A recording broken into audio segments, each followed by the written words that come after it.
Join me. Imagine what we could accomplish together. I'll join the team, be an X-Man. We are the future, Charles, not them. What do you think, I'm stupid? You and I are not so different. You can't keep denying what you are, man. Because I'm the best there is at what I do.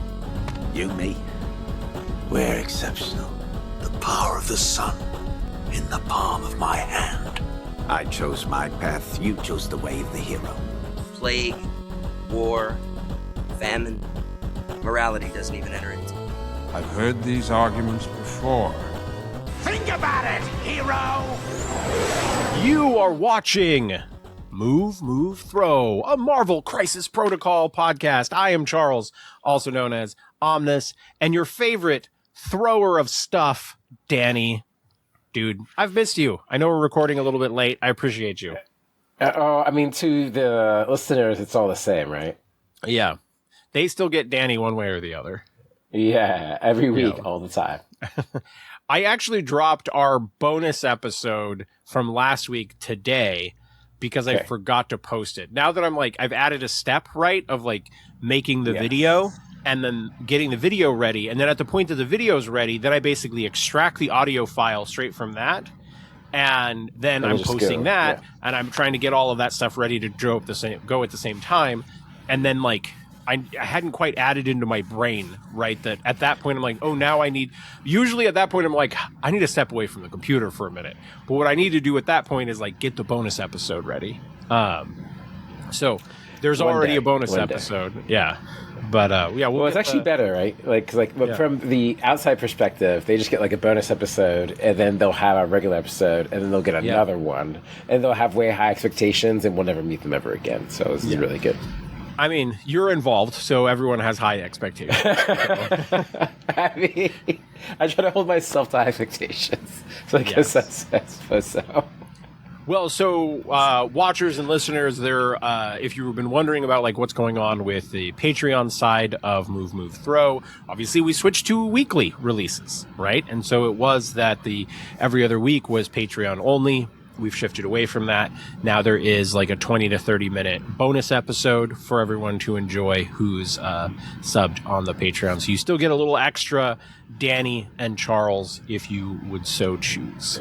And bonus time. Danny, I have a warm-up question for you. And so this was actually inspired by, I was chatting with another podcaster on Saturday, and they were saying one of the favorite things when my shows have warm-ups was when it gets personal. When it's it's less just about the game, it's between the two people. And so I thought for this warm-up, it just got me thinking. So which Marvel character is kind of the most personally important to you?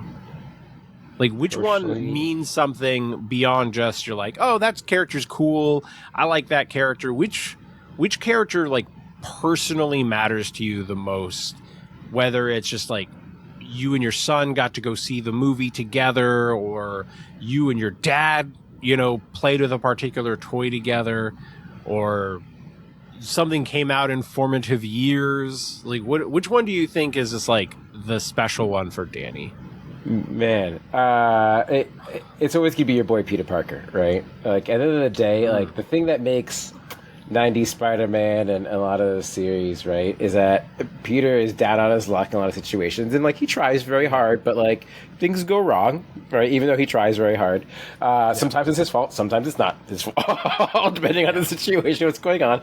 But the struggle, right, of understanding that, hey, even though bad things happen to you, that it's not over, and to keep trying. Right, and to keep persevering through the scenario, and it's hey, there's still got to be a Spider-Man. It's you got to get up, right? You got to keep going. And so I guess I personally identify with that, and sort of that story and that arc, right? And there's always, the Tobey Maguire movies in the 2000s are just the perfect time, right, for me in formative years. So it's associating with that, era, right, of Spider-Man and coming out of comics and everything is it was just a great time, right, to be into comics at that period. But outside of Marvel, I mean, there's so many characters, right? Yeah. But I think it's yeah.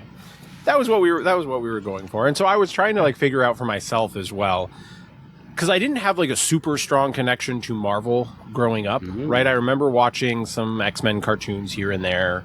I remember seeing somebody's X-Men trading cards and just thinking Carnage and Archangel were really cool looking. But I would say probably the one that matters to me the most personally is probably actually Bucky, which was weird because I didn't actually like love Bucky initially just from like seeing the show. I remember when I first was like looking through somebody's hero clicks and they were like the Winter Soldier, and I thought of the Winter Soldier as like a generic, right? Like these are Winter Soldiers, you know? And so I remember him explaining to me what the Winter Soldier was, and I was like, oh, okay, that's kind of dumb.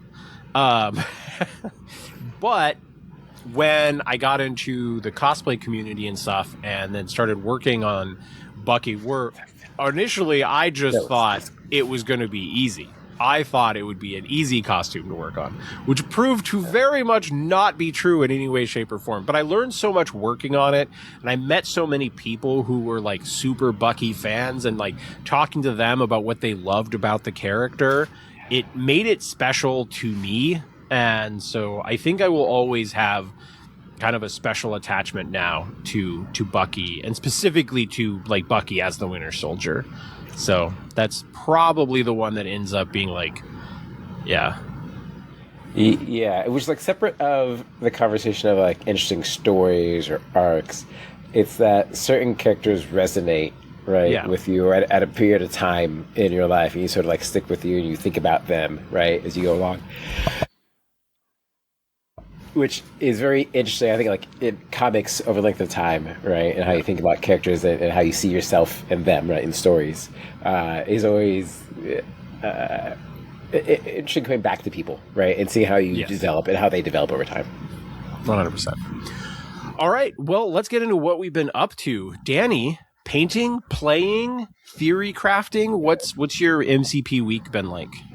I haven't played a ton, which is funny considering how close we are to Carl-Con at this point. Yeah. Right? We're like 2 weeks away. But my opinion here is like studying is either you know the material by now or you don't, right? Make radical changes. I almost, at one point, was convincing myself if I should have a dual affiliation and have Hellfire in there. I was like, well, I have Emma. I only need technically a couple characters to make this work, right? But then I got to this road and I was like, well, when would I play one versus the other? Like, what am I really going down? And then the competition is actually in tactics cards. To fit in Hellfire Cup, I was like, oh, this is a problem. I was like, this is actually a problem. This gets real hard, real fast. Yeah. So, trying to unconvince myself of audibling and shoving something else in at the last minute.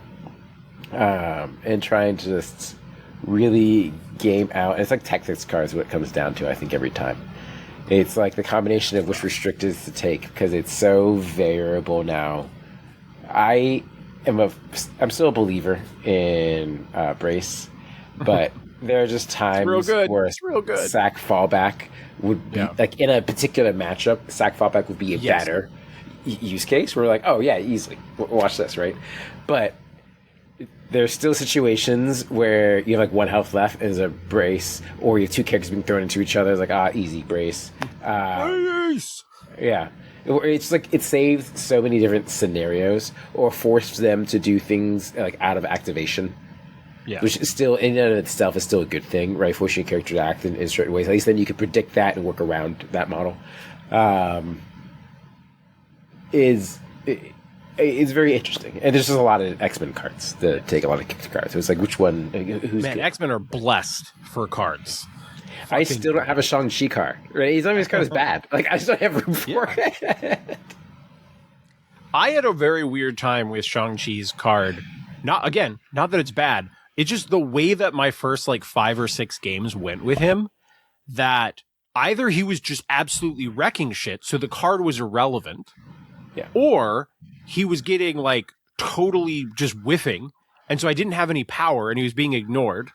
And so it was significantly far down the road of me playing games with him when I finally hit a situation where he had taken damage, so he had power and could actually play the card when it mattered. Was I was like, oh my god, I finally get to play it. Oh, because it is a really good card. I just love him so much. Just all the displacement. He just keeps pushing people around after attacks. Like, he charges in, push, moves around. He's like, hey, I'm over here now. You're like, oh, that's really annoying. Like, yep, I'm just going to stand here on this point. Oh, I'm going to body block your character? Yeah, why not? Let's go for it. So good. Well, are you feeling... So it sounds like you're feeling ready for Carl Con? I am, yes, I'm feeling ready. I keep playing as many games as I can. I tend to more play in person than TTS. Not that I couldn't play more TTS, I guess. I just like the tactical feel of going through time and stuff, and playing locally is always good, right? You always support your goodies. So that's sort of the main focus. I got everything primed and ready, so I've been in the middle of painting. There we go. That's the other thing I'm doing. Yeah. So we are in the middle of painting both Emma's, which is pretty quick at this point. So I will show how that whole... Also, a character dress is, well, not dress, but like a suit is fairly straightforward. There's like some light skin. She is not a complicated paint job, like unless you're doing something wild with her. Magic is pretty straightforward. I'm mostly deciding it on what sort of effect I want the sword into like the portal where she's jumping out to look like. I will probably just save time and airbrush that, honestly, instead of like trying to hand paint. I'm like, nah, it's fine. I'll just use some weird effect and just save myself the effort. I painted her sword like 3 or 4 times, trying to figure out what the fuck I wanted that sword to look like. I don't know. I might do some like gradients might work. Like just very different colors, like contrasting schemes might just give it some like offsetting. I did some like fluorescence for MODOK. So I can make it like get some dimension to it and everything. Just, something interesting because it's magic, whatever, right? It's literally magic. It's literally magic. Colossus, I keep trying to not go gray, but every time I look at him, I'm just like defaulting to gray, and I'm trying really hard not to do that and just make him into like a gray shiny rock. So, as much as I don't like the Colossus sculpt from the perspective of him holding the arm up, I found Colossus to be very fun to paint. Like, just because he's just a slightly bit larger, and all of him is very accessible to paint. He's got those tighties on, right? Like, he's really packing. Yeah, and like, just like the depth of the details and stuff, I just found him to be a very fun model to paint. So it's relatively easy to go through. So I got those all through the Zenithal priming and stuff. So I just need to sit down this weekend and go through as many areas and then clean up. So it should be pretty quick. Yeah. Mostly, again, it's just like being in your head about deciding how to do things before spending time on them. Fair. I compare to painting armies. Painting individual models is like such like a world of difference. Yes. Like I remember like spending like a week just painting a whole unit and be like, okay, I've got 4 more of these. Yeah. Oh, just kill me. Yeah. No, most of the time it's refreshing. I'm a little bit dreading painting the Warriors 3, where I'm like, I'm painting one model, but it's going to kind of take 3 times as long. And so that one frustrates me. But in general, I think MCP is pretty fun to paint. Just like the grunts, those types of models, I tend to paint separately. I tend to like blue tack together, prime them together, and then separate them, and then do the paint scheme and go from there. There's just so much surface area, right, to go over, and like weird like angles. You're like, nuts! I missed that. So that just makes me think, like, if you had a group of friends, it would be kind of cool, because also then I wouldn't have to paint it. But imagine that you had like a trio of friends that you hang out with, and you painted the base, but then you had each one of your friends paint one of the Warriors 3, so that they each would kind of look different and like have their own aesthetic a little bit, and then put them all on the base together. That could be kind of cool. Well, I think it'd be fun painting project, period. Like an ensemble thing going on. Yeah. So what's going on with you? Where with you? So I did some last minute painting before some games where I painted Gwenum. Very rushed paint job to try to get her ready, but she has a cool sculpt. I had her. The model's very dynamic. Yeah.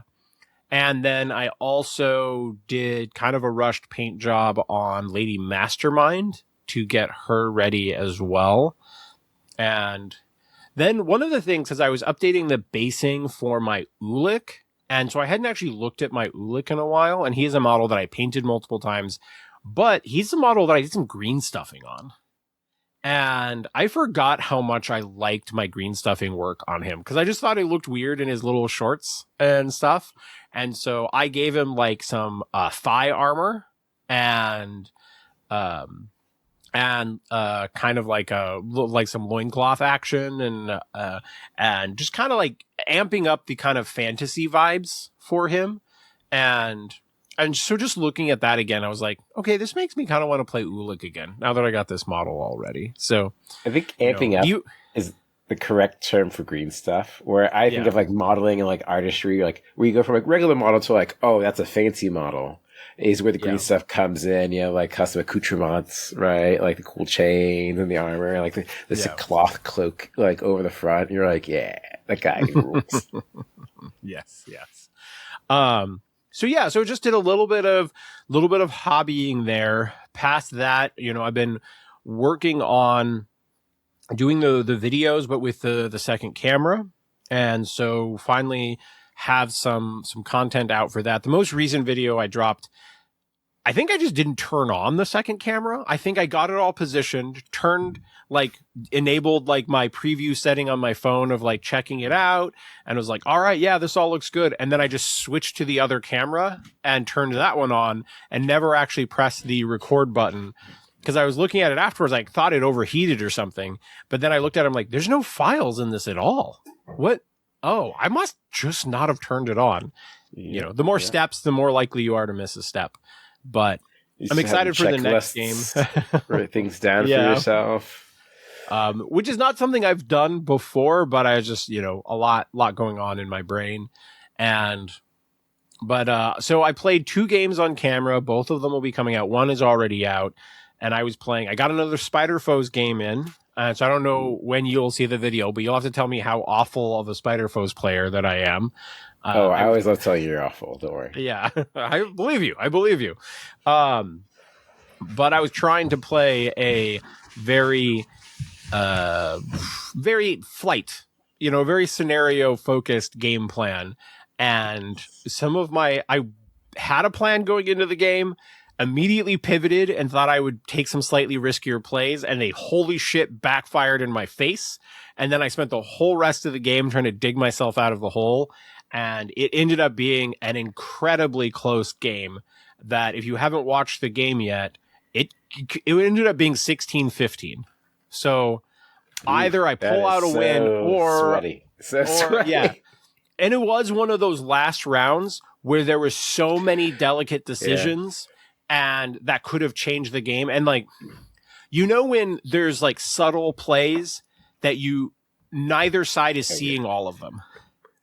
Right, where like there was a point where I like thought that I like was definitely had lost, and I was like, oh wait a second, there is an order for things that maybe I can pull things out, and you know that is always a cool last round where kind of every activation has to be perfect, and who is going to slip up just slightly. And there's so many subtle decisions, and so it ended up being a really, really interesting game. Shout out to Nick from the TO from Mock Sporting House who played the game with me. But then the next one is going to be me playing Storm X-Men versus Lexa playing Hellfire Club. Nice. And so that one, I think Hellfire Club is really cool. So I was excited when she said she wanted to play some Hellfire Club, and I was really torn on what to play against her. I was kind of toying around with against Hellfire Club. My brain was like, oh, I should play something Illuminati, but we don't have Illuminati yet.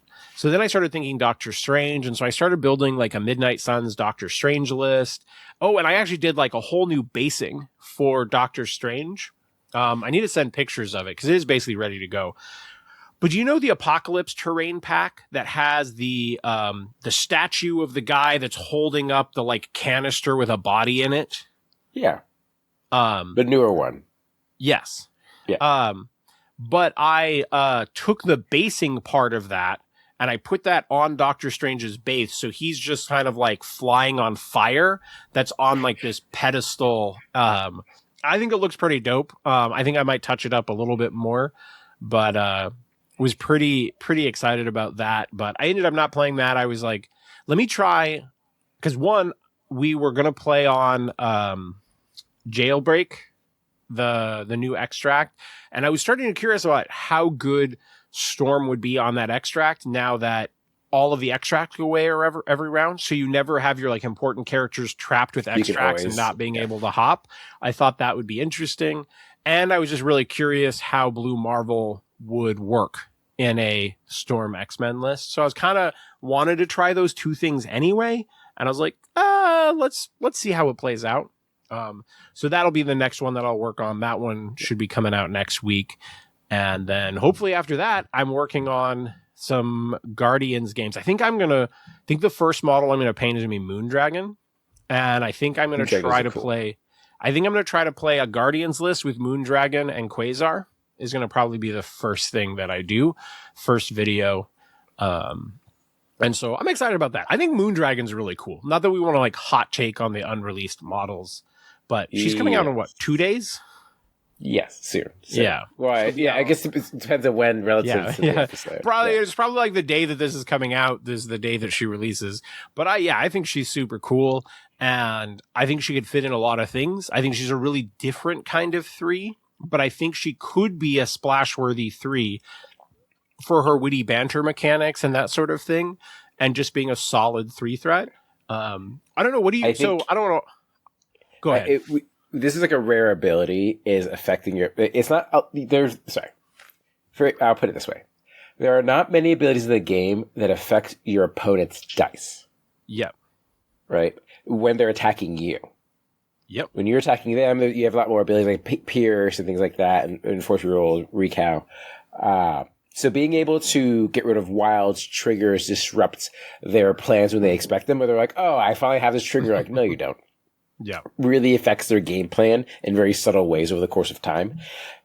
So stacking those with defensive abilities like webs, so like Peter Parker, and having more witty banter and having more abilities to just deny triggers and have tough characters who can now just face tank certain things is like a very interesting game plan where it's like, how do you fight these 8 threats? Before you're like, well, now there's avenues where you can conceivably have an ASM just be like, yeah, I can do this. It's fine. Right? I'll just like click, clack, talk my way through this and don't worry about it. I'll live through it. I'm also interested because I think she would be a very interesting web warrior, right? Because she gets to play up the defensive side of the game plan, right? Where she's like, I'm going to make you re-roll out of your, your cool hits and stuff. But then also, do I want to play her with the Mind Stone in Web Warriors? I think she could be a cool 4 threat in there with the Mind Stone, because she's still a 6/6, so she's not, fragile. She's got the cool martial arts, right? And you combine that with like a Miles. Yeah, she's got upgraded martial arts, not super martial arts, but upgraded martial arts. Yeah. So I was like, that seems like a fun place. Obviously, I'm always down to play me some Miles. So that's certainly on my radar of things to try as well. Might be an interesting. I think I'm going to get into playing Moondragon a lot. My gut is that she's going to be one of my favorite 3s. She's a very interesting character, and 3s have been the space that they've not quite languished, but I haven't really felt super exciting in a while. Yeah. Right? Everything's been sort of around 4s and some like interesting 5s and some of the bigger threats, but 3s have kind of dropped off a little bit. So this is like a very interesting one. I see 3, I'm like, ooh, I want to play this character. I want to see what they do. Yeah, she's not in that like the Zemo branch, right? Where you have Zemo, X-23, Echo, right? Where you have the Zemo variants, right? Yes. Then she's not in the like Black Hat Miles variants, right? Of the 3 spot. And then she's not in like she might be closer to like the Pyro 3 threat spot where you're like bringing in like a weird utility effect. Might be a little bit the best way to describe her, but I just think she's fills the 3 spot differently, and that's exciting. Isn't Ironmonger also a 3? He is. So like the 3s are getting some fun toys right in the near future. Yeah, Zemo and Black Cat and Miles and stuff, they're getting some competition, right? Echo's really good. I think Moondragon's going to do some really interesting stuff. Which is exciting space. Like threes open up a lot of lists, right? They can go a lot of places. That's what makes threes very interesting because they just fit anywhere. Yeah. I mean, I'm certainly excited. I had wanted to do something more Cabal focused for a while. Not that I want to dig into Ironmonger, but having another like really solid all the time piece for Cabal is going to be so cool. But you're just like hijacking points, shooting rockets, just like time of your life. Yeah. But yeah, that's basically been the gist of things. I'm also just in general trying to work on upgrading some equipment and stuff to make the editing and stuff faster, and so smooth, kind of just smooth out the process. Get it, the time that it takes me to get from recording a game to having all of the footage ready to go to do commentary over it. I'm also looking at which kind of lapel mics and stuff that I would potentially want to have if I want to have some, like, a game where we're just recording the players and just be able to, like, put that up. And so trying to add that to the list of options, that sort of thing.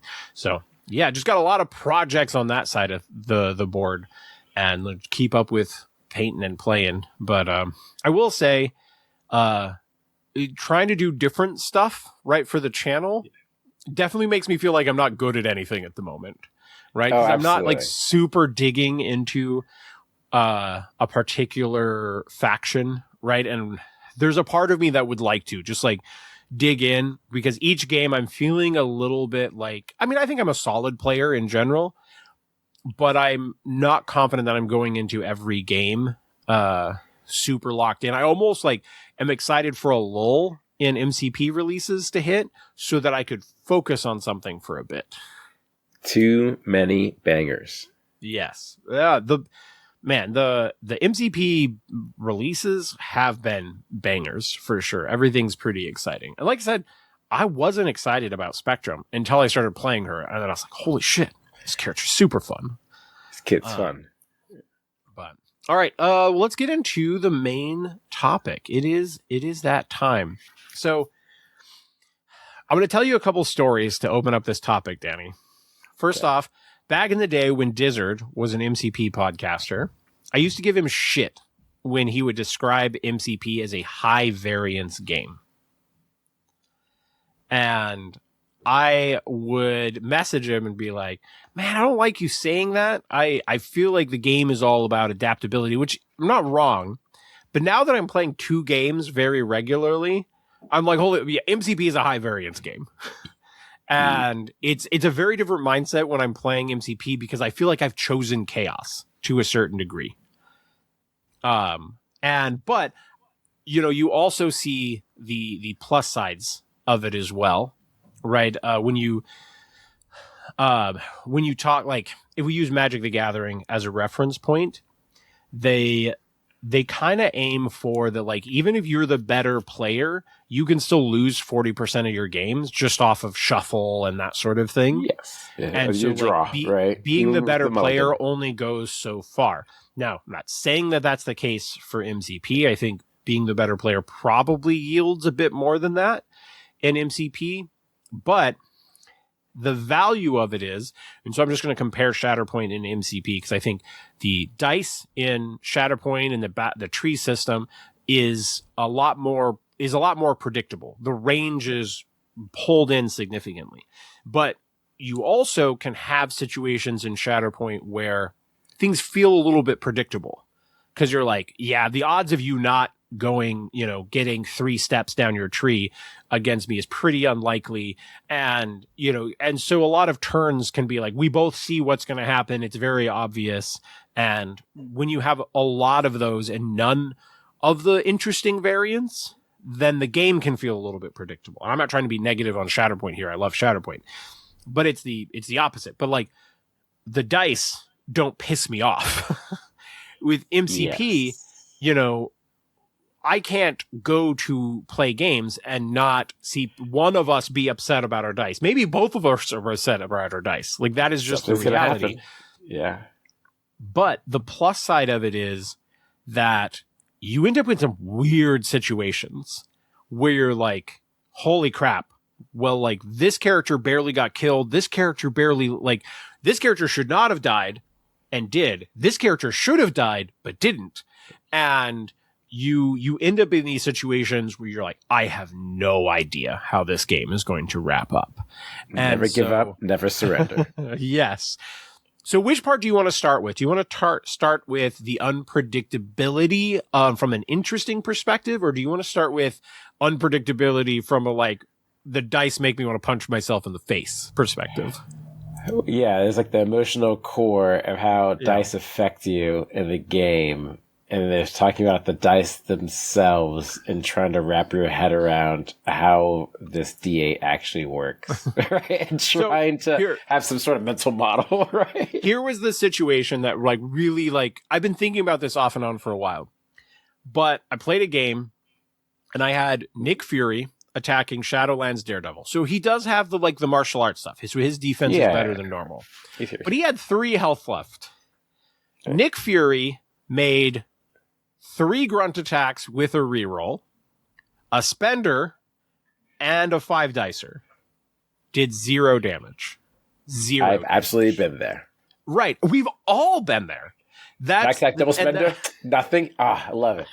Love it so much. But it's not like I thought that was going to be like some crazy. It's not like I would not have been confident that would deal 6 damage. But I thought the odds that I could plink through 3 damage over the course of 5 attacks, I felt like that was pretty reasonable. And, so like, but we've all been there. This isn't a weird situation for MCP, right? You know, you won a big tournament, right? Off of like a Zemo not being able to do his job, right? I just played a game with Zemo the other day where I was like 7 dice because of Spectrum, reroll 1 versus 2 defense dice. 1 damage? How? Wait, I've rolled 1 games off of Zemo counterattacking and roll like 4 crits and be like, you died. They're like, what? I was like, yeah, sorry. Yeah. So, okay, how about we start with this? Do you find yourself being upset about MCP dice? I find myself, like, over the course of my life, where I used to get really upset about dice a lot of the time. And I've just come to the point of just having to accept dice for what they are. And dice will always betray you. Yeah. And I think I'm in a similar camp where it wasn't that often that I would get upset about dice, but I felt like there was a lot of times where my whole plan is working, and then it's just like, as long as this 5-dice attack doesn't spike and deal 5 damage, I'm great. Easy. And then it does. Yeah. And you're like, well, what do I do now? I don't feel like I should have changed my game plan. Or, you know, when I'm playing an offensive plan, I'm like, I think the right play here is to go for this kill because it's like 80-90% chance to go for this kill. And then it fails. And the whole game kind of starts falling apart. I'm like, I still feel like I should go for that, right? But then I'm like, what am I? So it definitely, there's some self-evaluation that goes on. But yeah, I feel like, especially since playing more Shatterpoint, that I often feel like when I'm playing MCP that I see people like around me, and whether it's my game or games around me, become very worked up about the dice, like, oh my God, that is so crazy. Whereas my mentality has changed a little bit because I know that I'm switching to playing MCP at this moment, and I know that it's chaos. I cannot expect any degree of consistency. I know that every activation has the chance to do crazy things or has the chance to do nothing. And I'm in the mindset of like, I'm rolling with this chaos. And so I think it bothers me way less now than it did when I was only playing MCP. What I've started doing, just to help myself process the dice, is really sort of evaluate the first attack and what happened, right? So you rolled some dice, you see what happens. Did you even do any damage? right? Yeah. Did you leave them unscathed? And now you're at your second action. Are you really going to commit the second action? Let's say you spike, you go crazy. Are you going to really kill them? Like realistically speaking, you're going to spike and do like 8 damage. Like, what's going to happen here, right? And so I had situations where that first attack will literally like scratch the paint, like barely. You're like, okay, well, clearly I should attack them again. So sort of deciding what to do. And I think the trap I used to fall in personally is, oh, well, I totally kill this. Like, I only do 3 damage. I missed first one. I can obviously do 3 damage to take an attack. It's like, no, stop attacking. What are you doing? Like, what are you doing? That is one of the things that I really loved about playing X-23 is that she really gave me the option of going both directions, right? Where I would spend her and I'm like, let's see how this goes. Right. And then if the first spender does nothing, I'm like, cool. The spender lets me move medium away from you. And then I move another medium away from you. Get fucked. Yeah. If it's like in that kind of mid range where I'm like, maybe I kill you. Okay, let's move to maximum range 3 away from you. And then we'll spender you again to see if I get the kill. And if I kill you, then I'll move back to that point. If I don't kill you, then I move away. Or you're like, oh, I like fucked you up. Okay, now I'm going to use the move so where I know that I can also get the assassin attack on someone else, right? And I love the way that she plays in that dynamic where she lets you pivot around the dice. And so, yeah, like, I get what you're saying. And she has a reroll. Sure. She's like, hey, I appear. She's like, she's all in. Like, yes, it's dialed into murder. I love her. Yeah. She's super murdery, but she gives you options to play when it's a non-murdery. So she gives you cool movement options. Give you optional, when your dice are not going great. When she's sitting on like 5 or 6 power and you can sort of just like coast and sit there and just constantly use that to spend her into furies, into the builder, into another builder. You're like, yay! I just keep building up the power over and over again. She's in like the happiest place on the planet. Yeah. Well, she also is one of those weird characters where, you know, sometimes you have a character and you're like, man, you're going to get that 1/5 dice attack on me. I think I just have to deal with that. But then that spikes and does 2 or 3 damage. And you're like, not happy about that.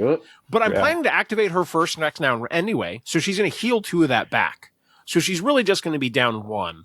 And so that's fine. So she's one of those characters that I feel like mitigates some of that dice drama, let's call it. And so I do think playing characters like that helps.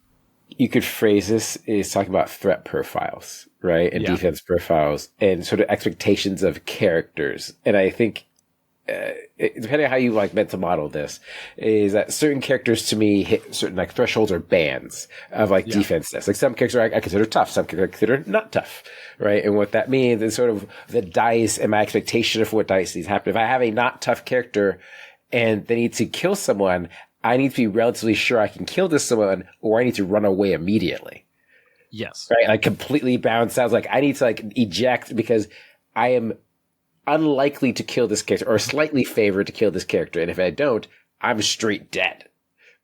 So that's bad, right? As a failure state. And sort of thinking about those conditionals of what would happen if you failed to attack and the dice don't go your way, what would happen to you? Right. Psylocke is a good example of the other direction where you're like, man, her killability for a 4 is pretty crazy. Like it is not weird for her to do a 7 dice and then another 7 dice and have 3 rerolls on one of those. It's just slice. Right. She gets to choose excellent typing. It's right, crazy. Exactly. So she has the odds to kill characters, but when her dice are not with her, she literally cannot. There's no workaround. Right? She is entirely as good as her dice are in that situation. She made me so sad in playing Cyclops where I wanted her to do more. Like I just wanted her to have slightly more killability, which was weird about it. Where it's like she doesn't quite do enough to put her in like the upper echelons. Like she's not killing Bill reliably, for example. Which is like, she actually doesn't reliably kill Bill. She's not Uma Thurman. Yeah. Baba, gotcha. Nailed it. Yeah, you got me there. You set me up so nicely for that one. I try so hard. I try so hard. I imagine in the back of your head, you were like, man, if Charles doesn't swing at this just going. If he doesn't take a swing at that one, I'm going to be pissed.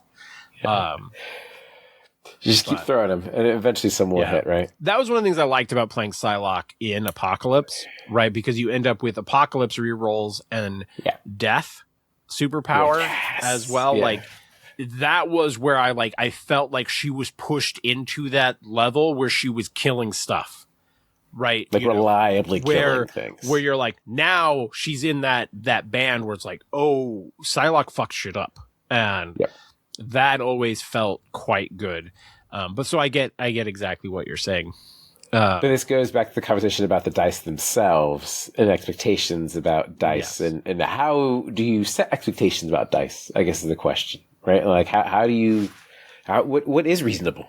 I guess let's start with that. So the thing that I tell myself, and I don't know if this is mathematically correct, but this came back to my first miniatures game was Star Wars Minis by Wizards of the Coast.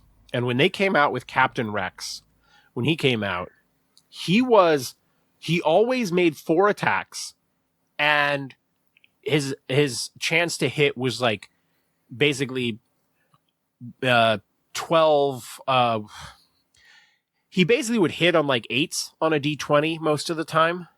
So pretty reliably. So, it's more than 2/3. So like reliably, but he had this weird spike potential where it was like the odds of him doing like 0 and the odds of him doing 80 damage were kind of equal.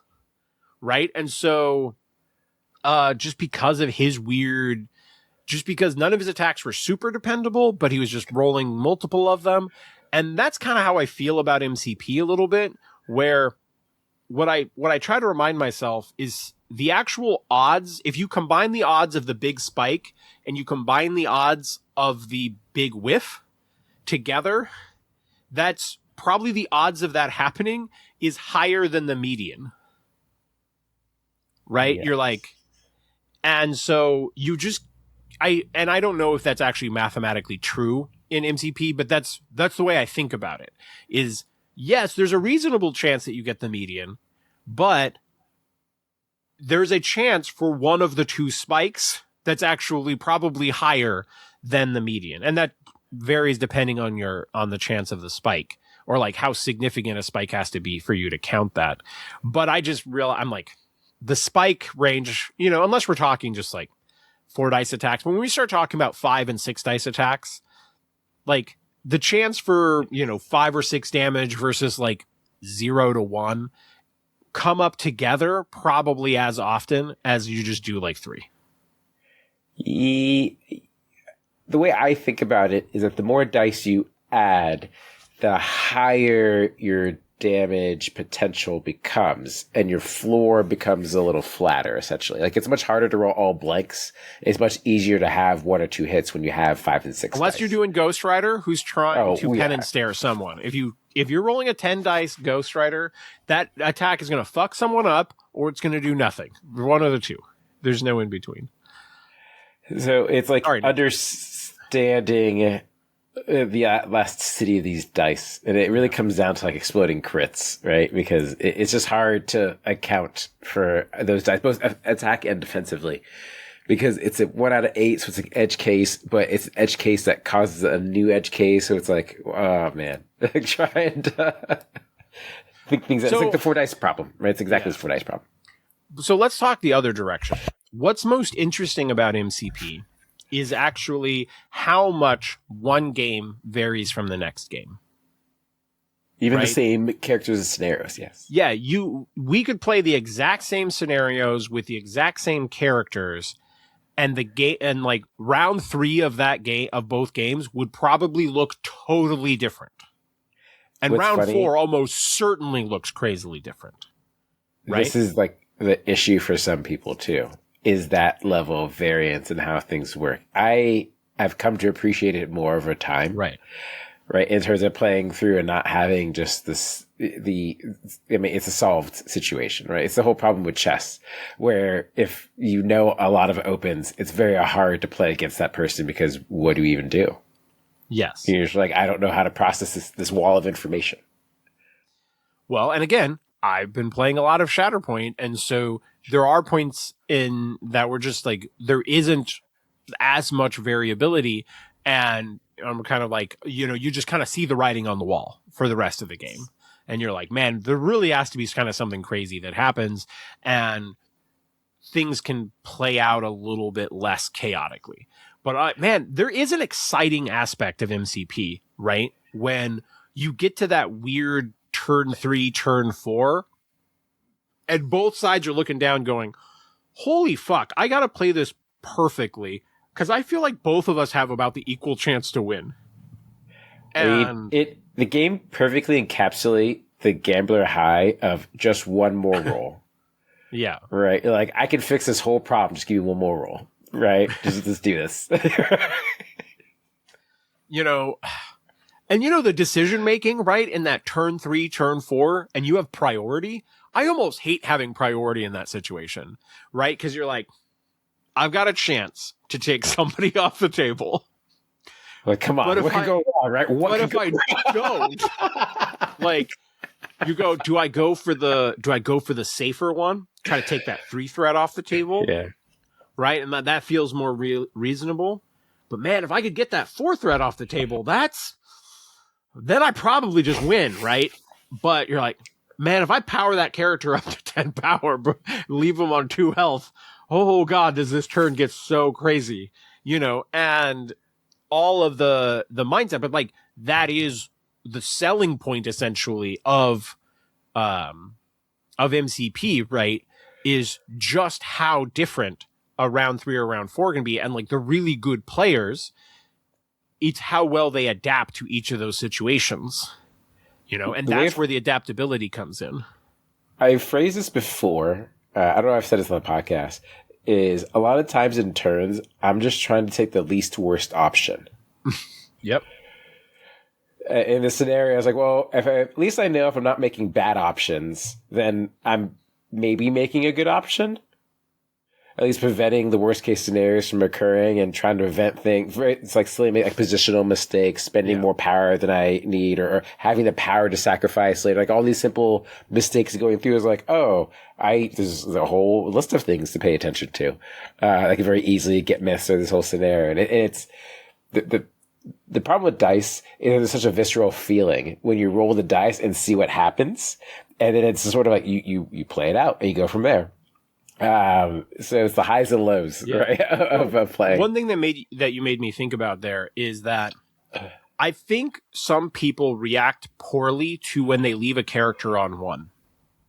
Yes. And we were talking about Shang-Chi earlier. Shang-Chi is such a perfect example. When you go all in on Shang-Chi and then you leave him at 1, right? And then what I will see some people do is they will finish him off later in that round when he's at 1. And I'm like, I am so happy that you're killing him before next round, right? Where when you do leave someone at 1, you need to understand when to leave them at 1 for the next round. I love when Shang-Chi's at 2 health and they have a 5 dice attack. And they're like, oh, I can kill Shang-Chi. I was like, no, you can't. Like, what are you talking about? What sort of magical dice do you have? Shang-Chi doesn't die to 5 dice attacks. I was like, I count blank. I was like, I don't know, man. I was like, you have to roll pretty crazy for me to take 2 here. I was like, I'll probably take 1. If I take none, it's really bad for you, actually. Yeah, you do know that I can throw you off the point if you deal no damage. So, yeah, okay. I've seen, understanding those risk profiles and situations. Yeah. I think sometimes people have made attacks against me or have done certain things expecting more out of the attacks. They're like, oh, I should have done the 2 damage, or I should have done 3 damage, or it's like, okay. Like, I hear you, right? On one hand, you're looking at the math and the averages and what in theory, what the average statistical average should be. The problem is, like, in an individual instance of game, that doesn't necessarily lie upon the standard deviation, right? Like, there's a whole range here. Yeah, but like, that is what's interesting about MCP fundamentally, is getting to that. And I think one of the problems is, and I didn't think about this when we were kind of talking about this topic, but I think one of the problems is that when you have that crazy variance, the exciting part is round 3 or round 4. And sometimes you get the crazy variance and then people quit the game. And I'm like, you've only suffered the negative part of this. You have only You have experienced gotten the dice trauma. You are not getting to the crazy third or fourth round, which is supposed to be the payoff for the dice drama, where, you know, you potentially like the dice swing back the other way, or the fact that your character was super powered up, or, you know, you just how the dice keep unfolding. And I think there's an element that people feel, I think sometimes you got people who feel the dice in the early rounds are like, yes, that's MCP dice. And then in the later rounds, it's like, no, now I'm upset that it wasn't average. I have a very easy way of explaining this, and I've really thought about this for a long time. And I think people really just have trauma about dice. I think dice did them dirty one time, and they just can't let it go. Like, they truly think, like, they see the roll, and they're like, oh, I already know how this is going to play out. They've already convinced themselves of the outcome and go like, I might as well quit now. What's the point? Right? Without even seeing the rolls, it's like, oh, well, actually, I'd have to kill this guy and make another attack, and then I'd have to, like, do this other thing. They're like, oh, yeah, but you already killed, like, it's easy. To make, like 2 damage on 2 attacks, like, yeah, but, like, you have to roll it. Yeah. Right? Like, I'm going to make you roll it. That's the thing. And I learned that lesson a very long time ago in War Machine, where there's certain situations you're like, oh, you've got like a 95% chance kill. It's like, I probably die anyway. We'll just go. It's like, no, I'm going to make you roll. I was like, yeah, like, you need trip ones to fail. I'm like, yeah, I'm going to make you roll it. I don't care. Right? I straight up rolled trip once and he failed. It was great.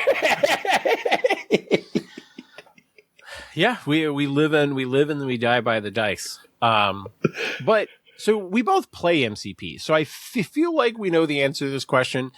Do you feel like the dice drama, the dice chaos, the exploding crits, the whole mess, do you think it is worth the payoff of the super interesting later rounds and the unpredictability and like solving these new puzzles each time? Is it totally worth it? Is the payoff way better than the dice drama? Is it close? Like, where do you kind of stand there? I think it's just different dice math, and people just react differently to D6s versus D8s. Because I played lots of So setting this up, I think it is totally fine. Like, the dice will do what they're going to do, and expecting them to be any more than just an RNG is really like attaching emotional weight to something that doesn't have anything. Like, the dice really don't care about anything. Like, what do they care, right? So you're just upset about the scenario because it means something to you, right? It means something to me, and I've been trying very hard to not detach from the scenario, but get less affected by the immediacy of like, hey, this dice roll is bad, and go, hey, what do I need to do now that is this the first attack? Is this the second attack? Right? Like, first attack, let's say first I did 4 damage, they have 1 health, I go to second attack and I fail, right? And I leave them at 1 health. Right? Do I have a throw? Do I have other ways to counterattack? Do I have cards? Do I have other things? Or, because what I would do originally is I would get so stuck on the bad roll, turns over, whatever, just go ahead and kill them without even like considering the other options and what other plays there were. Like, do you have a place? Do you have some way of moving away? Like, do you have anything you could do right now? Right? Like, any other stupid power you could pull out of your hat. Something. But not getting tilted, right, is the other way of phrasing it, and try to think about the game and focus on the fact that, yes, things look bad and they feel bad, right? Not to belittle the point, but they're just like things that didn't go well for you, it could just as easily not go well for them. I've most certainly blocked 5 attacks with 3 dice. Right? Like, yes. How do you feel about the dice? Where are we at? Right? I think I'm definitely in the camp that while I do enjoy the unpredictability of the later part of the game, that's like the most exciting part of the game.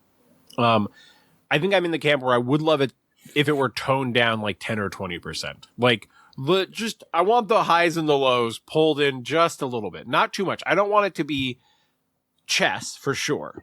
And I think I've got Shatterpoint, right, which I like its level of consistency. And I don't think I need it to be Shatterpoint consistency. But if we say that, like, Shatterpoint consistency is this range, and then, like, MCP Shatterpoint is this much wider, I would love to just bring it in a couple of notches. Would be my personal preference. I'm not sure that would ever happen, but I'm kind of in that camp, where I appreciate it.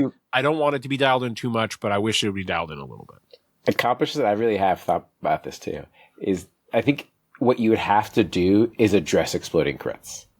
That's ultimately what this revolves around. Well, we were talking about it in the last episode, I believe, but I think there's also more ways to do, like the reroll all mechanic, right, on like Spectrum's beam. That one's fine. And I think that there's more ways to incorporate rerolls when a roll is bad, or like cap the amount of damage that certain attacks can do.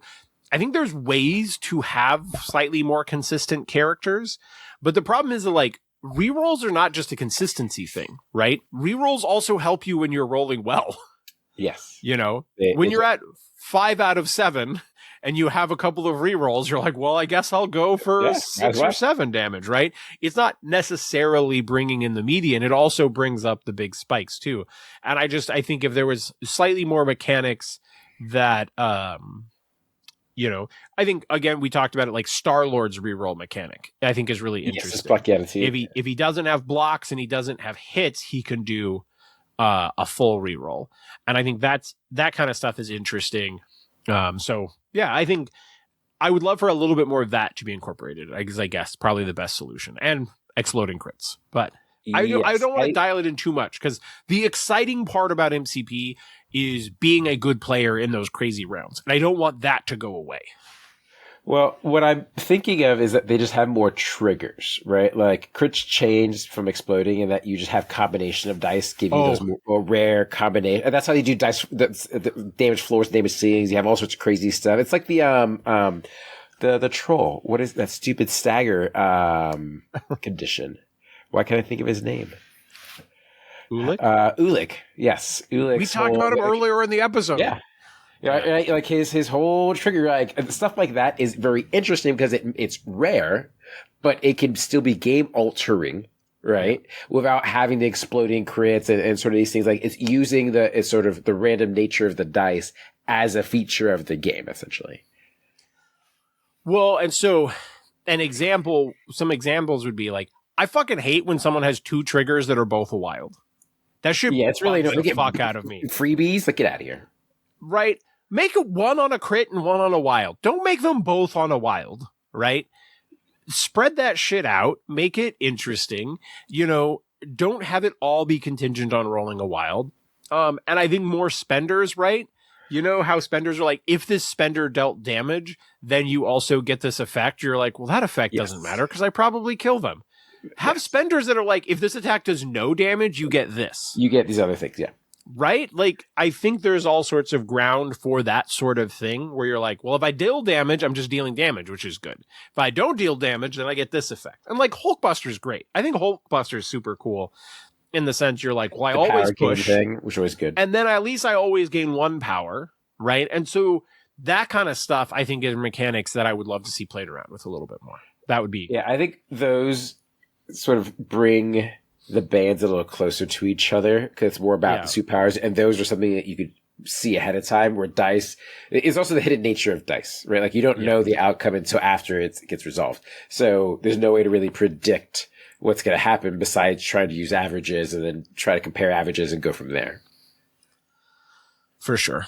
All right. Well, are we ready to wrap up this topic and close things out for the night? Or is there we're not done with this topic. We'll always talk more about this. Yeah. But it is always an interesting dice topic. In a dice game? Yeah, that's going to come up.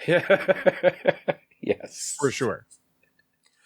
All right. Well, Danny, this has been awesome talking this shop with you. I hope people have been enjoying some of the MCP topics of late, and not just we're hot taking on models, but just whatever we're thinking about after our games, you know. Yes, all the sidebars. That's the vibe. But Danny, you did not play this week. I did not. Oh, I did have a Doc Ock move throw, baby, which is Doc Ock, the original move throw boy, right? He was the OG in the core set. The original move thrower. God bless Doc Ock. Later, nerds.